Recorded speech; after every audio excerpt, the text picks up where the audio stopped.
Buenas tardes, buenos días a todos ustedes, señor decano, colegas, a los vicerrectores, también a la invitación del rector Luis Derbez, que viejo amigo, compañero de tantas luchas.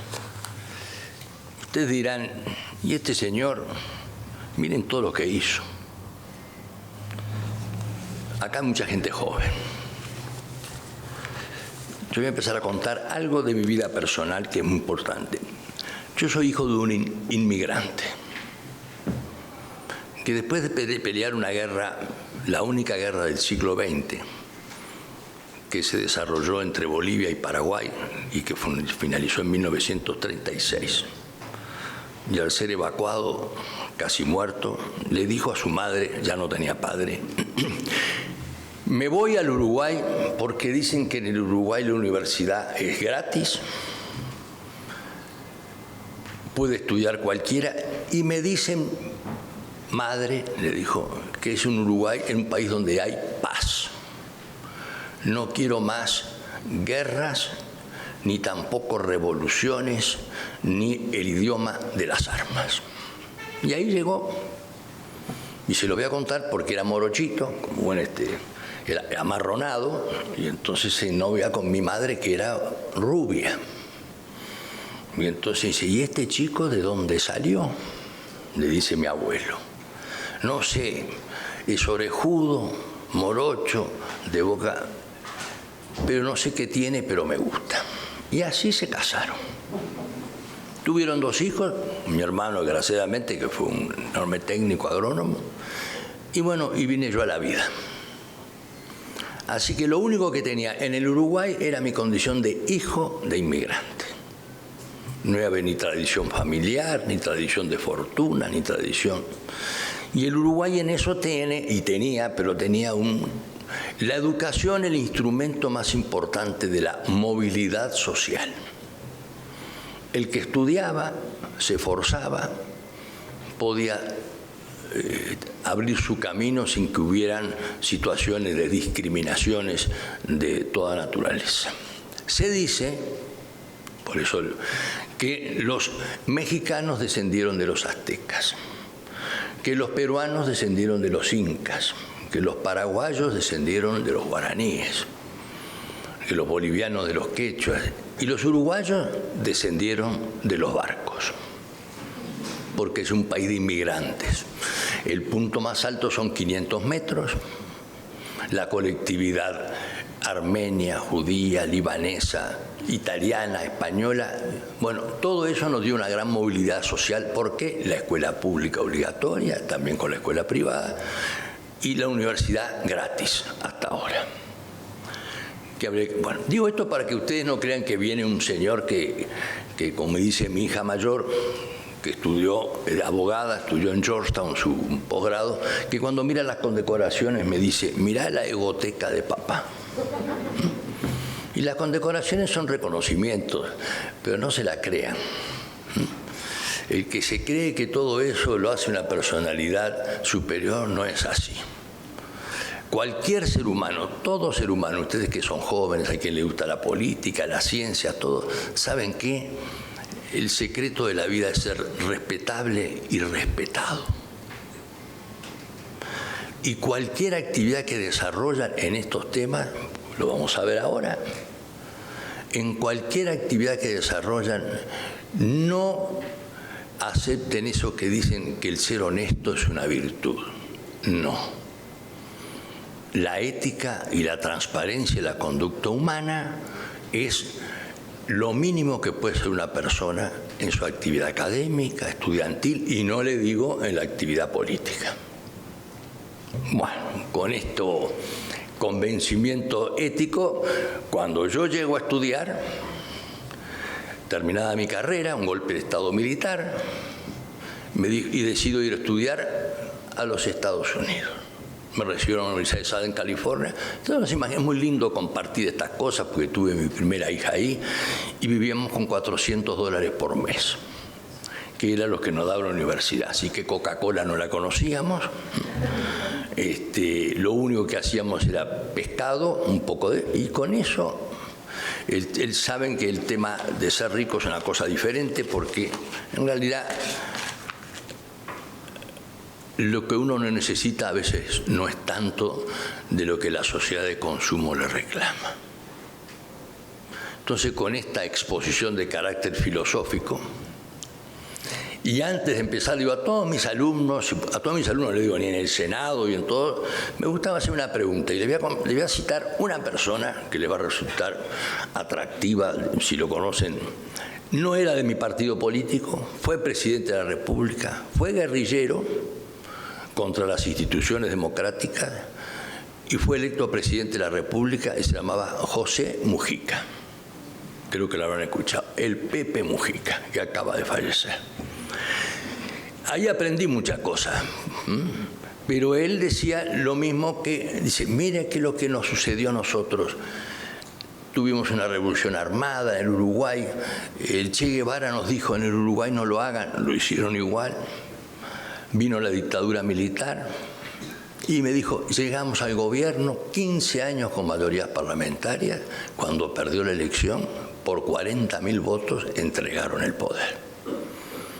La sociedad les enseñó que el dogmatismo o los que son portadores de verdades absolutas son los más peligrosos de un lado y del otro, porque son la expresión de la intolerancia. Y el que es intolerante no es capaz de convivir ni en su vida privada, ni en su vida universitaria, ni en su trabajo, y menos en la política. ¿Por qué les digo esto? Porque estamos en una nueva época. A ver si usted me ayuda con el bichito este.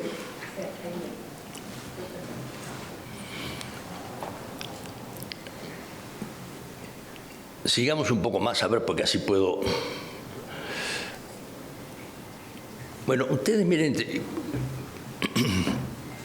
esto es el comercio, la integración. Ustedes han escuchado y hablado de la integración, habrán sabido lo que es la integración. Dicen, bueno, los pueblos se tienen que integrar y los países se tienen que integrar. América Latina no tiene teléfono. Si ustedes quieren hablar con América Latina, ni tiene teléfono, ni dirección, ni Facebook, ni Instagram. Porque América Latina no es una sola, son varias. ¿Y por qué son varias? Porque ahí es el tema del título, la geografía, la geopolítica y las asimetrías en el comercio y en el mundo son lo que determinan la lucha por el equilibrio de poder. ¿Qué quiere decir esto? La geopolítica de hoy va cambiando los temas. Ustedes fíjense,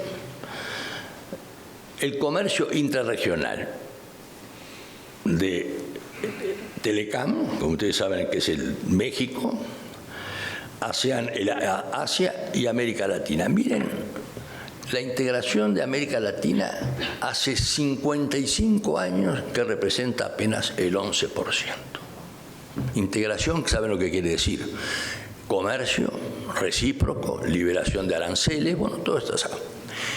Esto es algo que puede ser pesimista, no, simplemente es las tres cosas que yo les transmito a todos que deben tener en la vida: principismo, realismo y pragmatismo. Principios para analizar su vida y su forma de encarar sus obligaciones.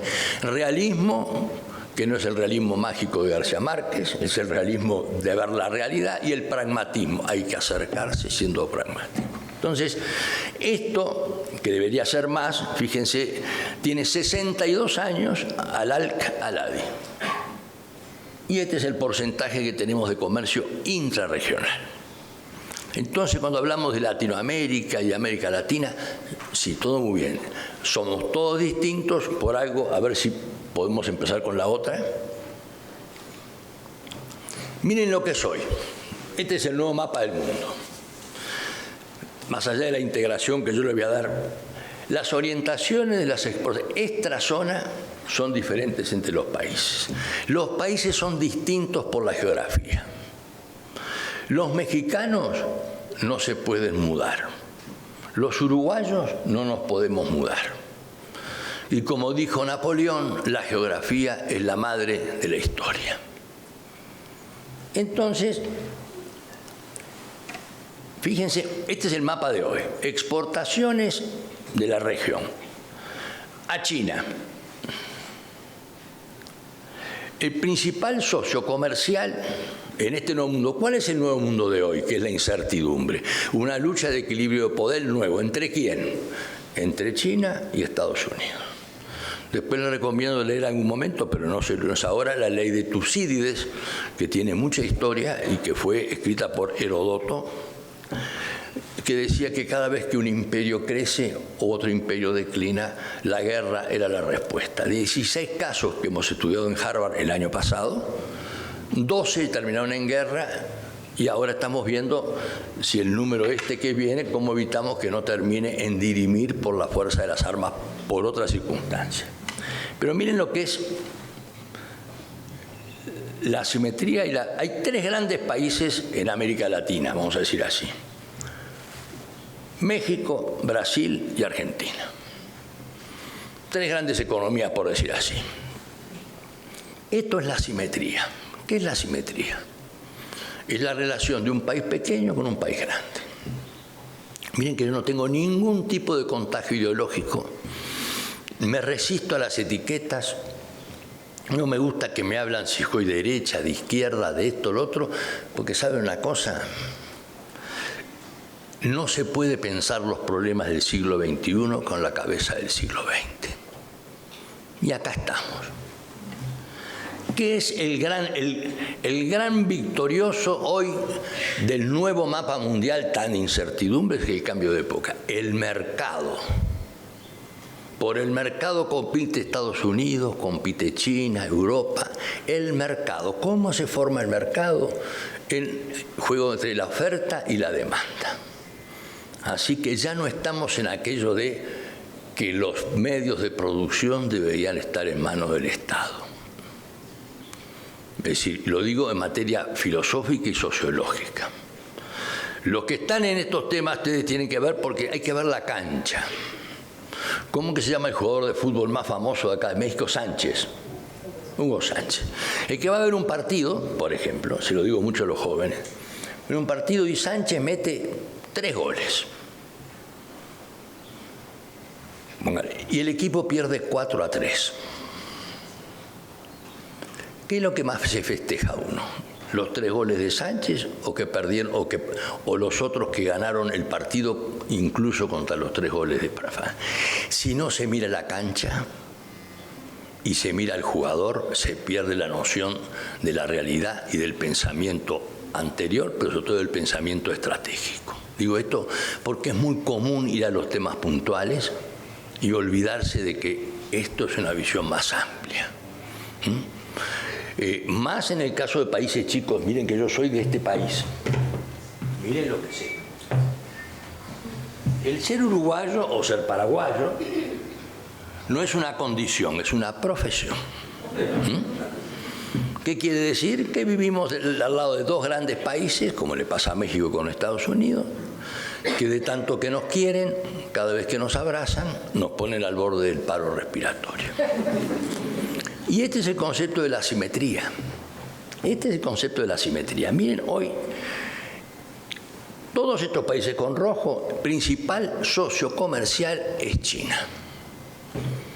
Brasil, Uruguay también fuerte, Bolivia más o menos, Paraguay es una extraña expresión, tiene relaciones con Taiwán. Son los únicos 3 países que tienen relaciones con Taiwán en América Latina, Guatemala, Belice y Paraguay.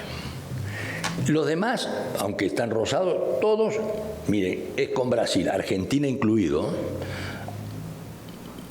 Ustedes se dan cuenta, ahora los que estudian comercio internacional, miren qué cosa interesante. ¿Esto es producto de un tratado internacional? Brasil no celebró ningún tratado internacional con nadie. El Mercosur es un proceso de integración que generó enormes sueños, que yo lo puedo describir en forma no tan protocolar como un muerto que camina. Miren el tema cómo está. Todo este grupo, Colombia va en camino, todo esto, ahora Ecuador acaba de celebrar una zona de libre comercio con China.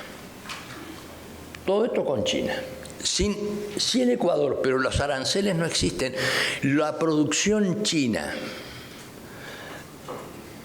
el nuevo sistema económico chino, que hay que analizarlo en forma muy especial, lo que ha... Miren, no es un tema si soy socialista, capitalista. Lo que dijo China, yo quiero ser el dueño del mercado.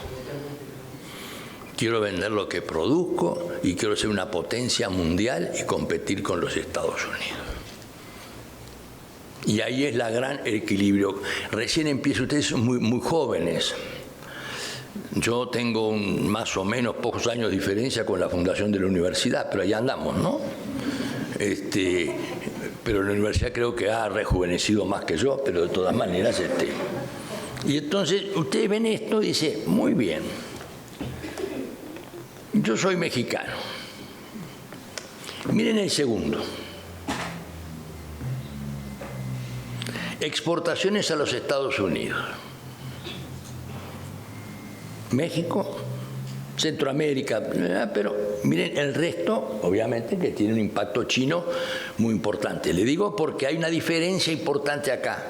México celebró Tratado de Libre Comercio, el NAFTA, que le dice en 1900, que Gerardo estuvo en el tema, que ahora se está renegociando, como ustedes saben cómo se llama ahora en español. Bueno, y con Canadá, pero eso sí tuvo, porque es hijo de la geopolítica, de la geografía. No hubiera hecho Estados Unidos lo mismo, ni México lo mismo, si no estuvieran, ni Canadá, si no estuvieran en ese relacionamiento de carácter geográfico, geopolítico y de comunicación geográfica. Entonces hoy el mundo dice entre China, allá está la Unión Europea, miren cómo está con una dificultad, aún mantiene todavía, pero yo le diría que allá están los porcentajes, ¿no? El color más oscuro en la segunda columna es México, 80% de exportaciones a los Estados Unidos. De China acá, el 41%, que no es poca cosa, exportaciones. Porque la importación de China a Brasil, como principal socio, le ha desmantelado todo el sistema textil, el sistema de pequeña empresa, del cuero, de todo lo que es la micro, pequeña y mediana empresa. Porque antes decía, no, el chinito, vamos a comprar esto. Hoy el chino produce con diseño, calidad y competitividad. ¿Y qué hacen? Un precio distinto, perfecto. Esta es la realidad hoy. México es quien menos exporta a la Unión Europea y China quien más concentra exportaciones a Estados Unidos. A exportación en China y quien más concentra exportaciones a Estados Unidos. Entonces dice, muy bien, ¿qué es la asimetría? La asimetría es esa relación entre un país grande y un país chico, más allá de la integración. ¿Por qué les mostré ese porcentaje del 11% de ALADI en el que México es socio pleno? México exporta a toda América, a todo el ALADI, los 11 países, solo 2.3%. Como tiene la cercanía de Estados Unidos, es más cómodo. Sin embargo, en los instrumentos jurídicos de la ALADI, que son acuerdos de alcance parcial, no los voy a cansar con eso, todo, que son las normas más dinámicas que se puede utilizar, cualquiera puede hacer un acuerdo bilateral, México podría estar utilizando las preferencias que tiene con los países hasta llegar a, voy a mostrarlos algo después, a 100.000 millones de dólares. ¿Qué es lo que hace? No es la cercanía geográfica la que está incidiendo, es la vida muy dependiente de este norte y sobre todo de los Estados Unidos. Entonces, allí no es lo mismo lo que hace Brasil que lo que hace México. porque Brasil es otra realidad, es otro continente, tiene otra trayectoria y no ha vivido ni tiene. Y además, más allá de la experiencia de Maximiliano, que en México, que es muy interesante, que dice cuando lo iban a fusilar, alguien le dijo, ¿dónde me pongo? Eran tres, me pongo a su derecha por el protocolo. No se preocupe, que acá estar de un lado y del otro lo van a matar a los tres. Bueno, y le digo esto porque más allá de la experiencia de Maximiliano, miren, a ver, ustedes discúlpenme, pero esto es un poco, sabe que no sabe historia no puede hacer nada en la vida. Miren que yo les digo, nada,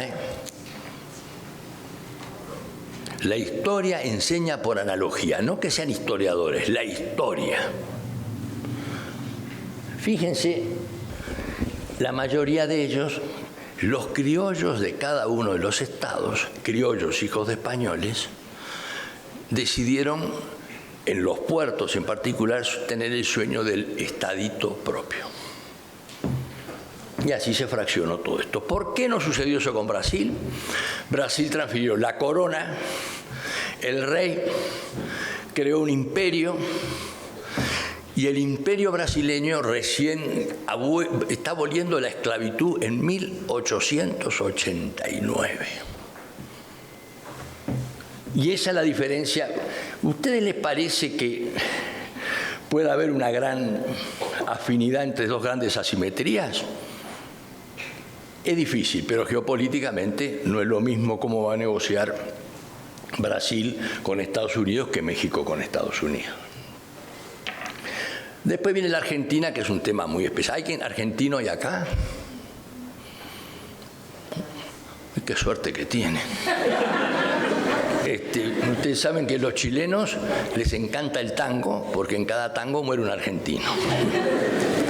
Bueno, más allá de estas bromas que son parte del buen humor que uno tiene que tener, bueno, acá tienen todo esto, es la América. La América Latina, con la integración que tiene enormes posibilidades, pero, a ver, la otra bichito ¿quién me funciona la...? Bueno, miren esto, norte-norte. ¿Qué quiere decir eso? Fíjense dónde está México, dónde está Estados Unidos, dónde está China, y cómo se va desplazando el comercio internacional por aspectos de la competitividad, que hoy el desafío es la brecha productiva, la brecha digital y la brecha social.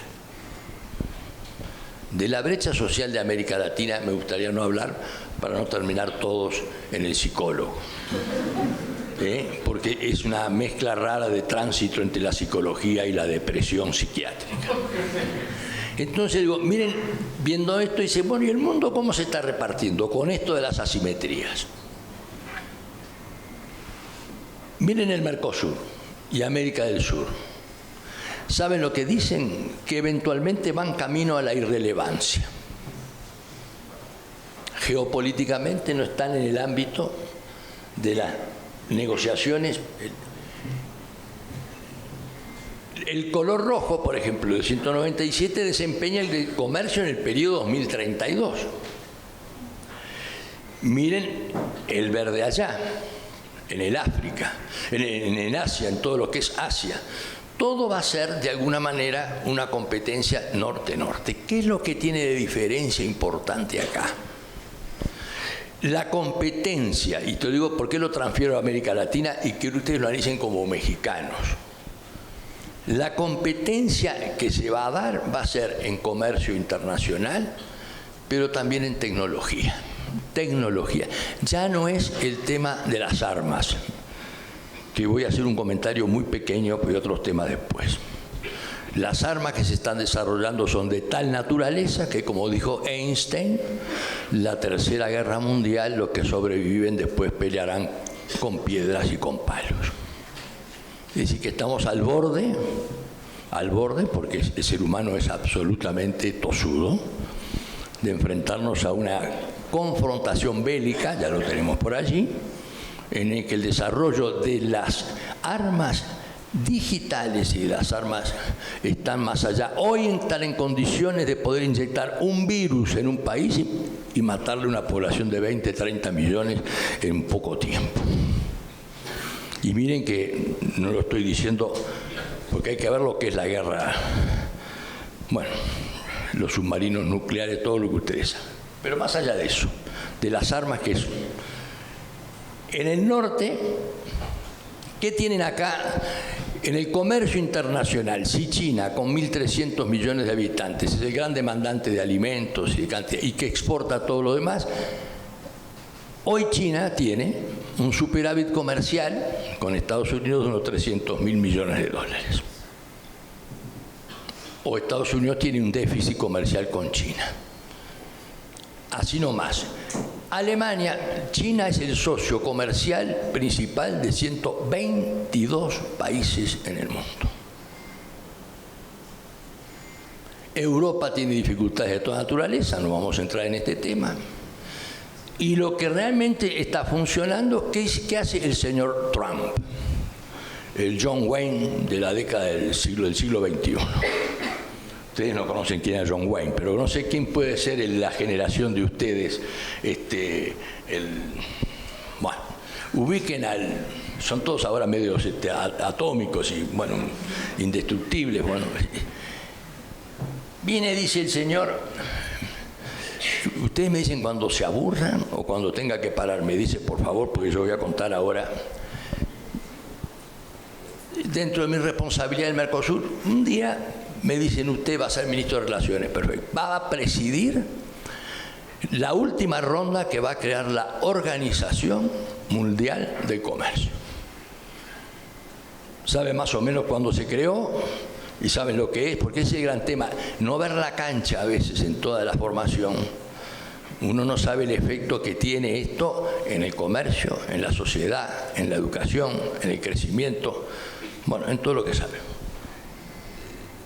Y se crea en el 1994 la Organización Mundial de Comercio. ¿Qué quiere decir eso? Las reglas multilaterales de comercio están todas obligatorias para los países que son miembros. Eran en ese momento 122. El uruguayito era el presidente. Que con el presidente de la ronda que bajaba el martillo. La decisión era por consenso. El gavel era ¡pum! Bueno, me tocó a mí, después de trabajar mucho, por supuesto, y ahí me decía el canciller argentino que era muy amigo, ustedes los uruguayos, tan chiquitos y siempre haciendo ruido. No le digo lo de Maracaná porque los brasileños no quieren ni acordarse de eso. Bueno, se crea la Organización Mundial de Comercio, pero China no estaba, porque eran reglas de mercado, reglas en el cual de oferta, demanda, con solución de controversias, con un tribunal que entra en el 2001. Y ahí comienza China a avanzar con algunos aspectos técnicamente que son el dumping social, todas estas cosas que la competencia, pero con las reglas multilaterales del comercio, del sistema de mercado, no hablo capitalista, del mercado, China se transforma en el primer exportador hoy del mundo de bienes y el tercer exportador de servicios del mundo, con el avance tecnológico. Viene el señor Trump, el señor Wayne, John Wayne, y dice, pero esto no puede ser, nos están pasando por arriba. ¿Y qué decide hacer? Bueno, todo lo que ustedes ven. Pero lo primero que hizo fue, me voy de la Organización Mundial de Comercio. Eliminó no nombró sus jueces ni nada por el estilo, y todo el sistema multilateral para los abogados, que tiene la seguridad jurídica más importante, quedó en manos de ¿quién? De una gran potencia que decidió negociar con cada país, con presiones y con las peores amenazas, los temas bilaterales en vez de someterse al sistema multilateral. Y entonces ahí dijo, bueno, yo estuve hace 6 meses en Ginebra y la directora africana de Ghana me dice, mire, acá ya nadie negocia más. Negocian bilateralmente. Brasil, más allá de todos los discursos, porque una cosa son los discursos, y después decir por qué, y otra cosa es la realidad. Van a negociar con Estados Unidos, a ver, ¿qué le dice Estados Unidos a Brasil? Que es socio del BRICS y todas esas cosas con el famoso sur global. Ah, sí, usted me va a pagar 50% de arancel. Va, mejor dicho, yo le voy a cobrar mi mercado, usted no va a entrar. ¿Qué le dice, en términos generales, qué le dice el Trump al resto de América del Sur? Bueno, dice, si el señor Lula dice, yo soy BRICS. ¿Saben qué es lo que son los BRICS? Son los Brasil, Rusia, Túnez y unos cuantos más. Está apostando a un nuevo orden global y rivaliza con los Estados Unidos y está creando las condiciones de confrontación. Bueno, con este señor lo voy a tratar de una manera. ¿A quién trata de forma diferente en América del Sur? ¿A qué país? Argentina. Entonces usted imagínense, la integración viene con que el señor Lula dice yo soy BRICS, orden global, el tema ecológico muy importante, pero también desarrolla, y además, ya que tengo que pronunciarme, voy a decir el genocidio israelí. ¿Qué le dice el señor Milei del otro lado? Ah, sí, mire, ni soy BRICS, lo retiró de la Argentina. Mis relaciones con los Estados Unidos, yo defiendo a Israel a capa y espada. Y además, ya que usted está preocupado por el medio ambiente, no creo en eso. Entonces tenemos los dos grandes países asimétricos. Le estoy hablando de los socios nuestros, donde nosotros, el Uruguay, fue provincia de los 12. Los dos grandes países, los dos no tienen ninguna comunidad de instrumentos e intereses y proyección estratégica que fortalezca un proyecto del Mercosur. ¿Por qué? Por razones de competencia, por razones históricas y culturales. ¿Qué quiere decir esto? Bueno, muy bien. Si estos dos no se entienden, la región se fractura. Ustedes agréguenle, ¿cómo puedo ser más prudente? Porque uno tiene que ser prudente. Yo ya me olvidé de eso.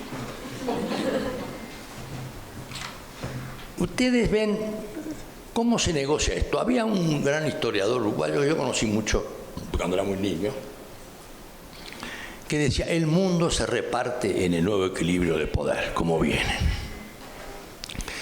Y allá estaba el tema de la Segunda Guerra Mundial y tuvo una frase muy...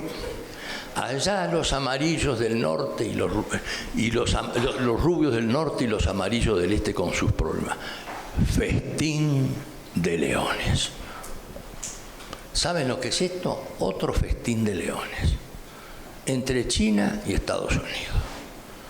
Con algún tema más grave, porque Europa está en declive con cantidad de problemas y el tema de Rusia hay que entenderlo. No voy a entrar en todos esos temas porque no lo voy a complicar.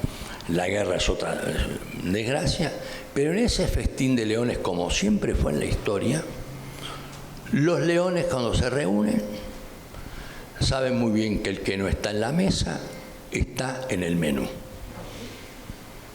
¿Quiénes están en el menú?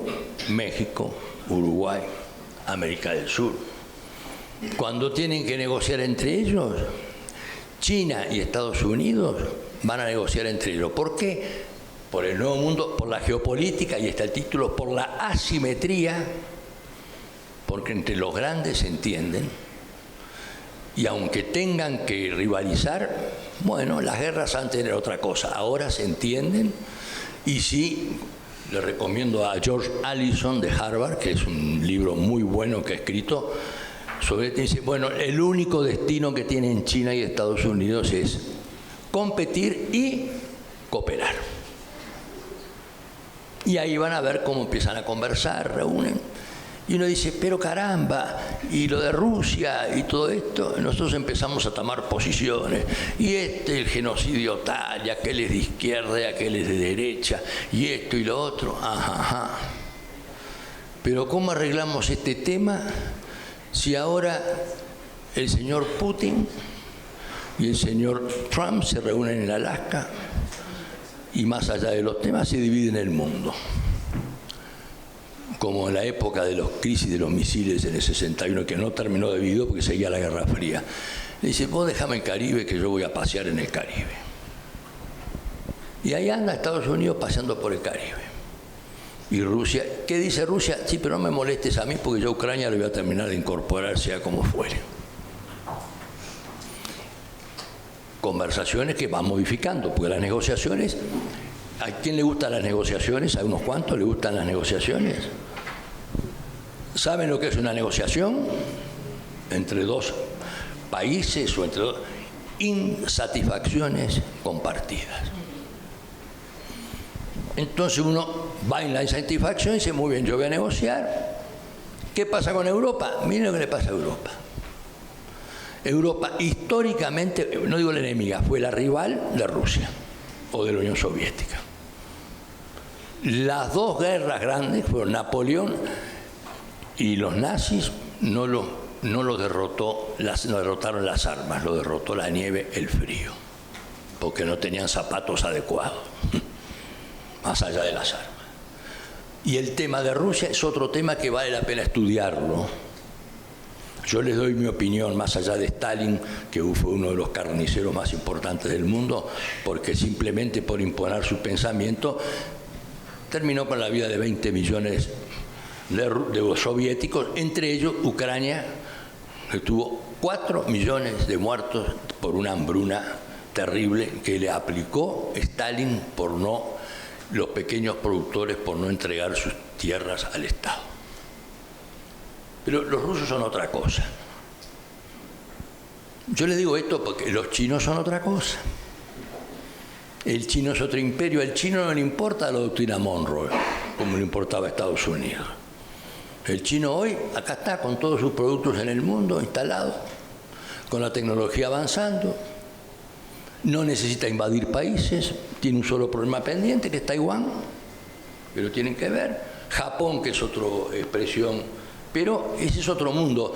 Frente al 11% que tiene la LADI, el Asia tiene el 60 y pico % de comercio intraasiático y Europa más del 60%. Es decir, el tema viene por el lado de cómo van a negociar, cómo se reparten el mundo. Y acá no hay ideología que valga. Acá son intereses. ¿Saben lo que decía Lord Palmerston en 1858? Que a veces los ingleses, Inglaterra no tiene amigos permanentes, tiene intereses permanentes.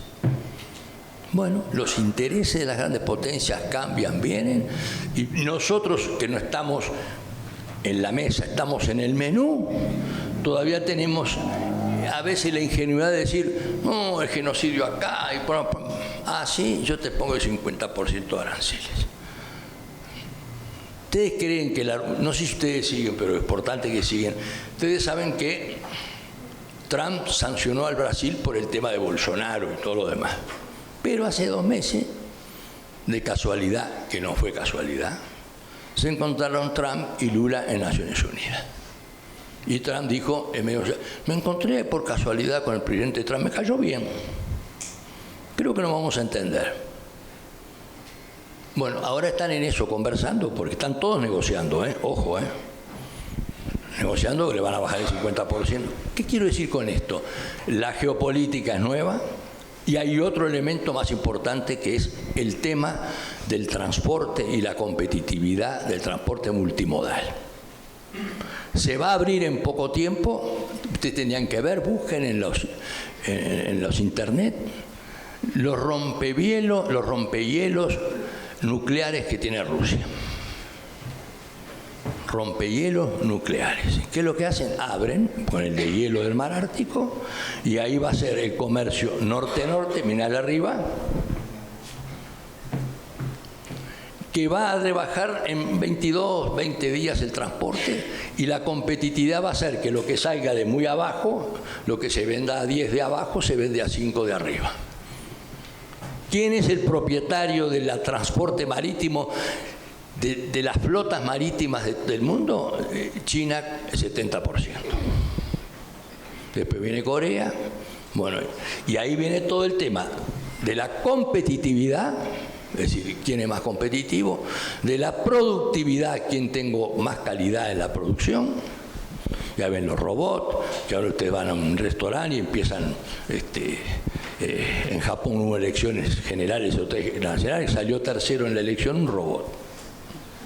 ¿Por qué? Porque es donde con quien iban a hablar los japoneses viejitos cuando no tenían con quién hablar.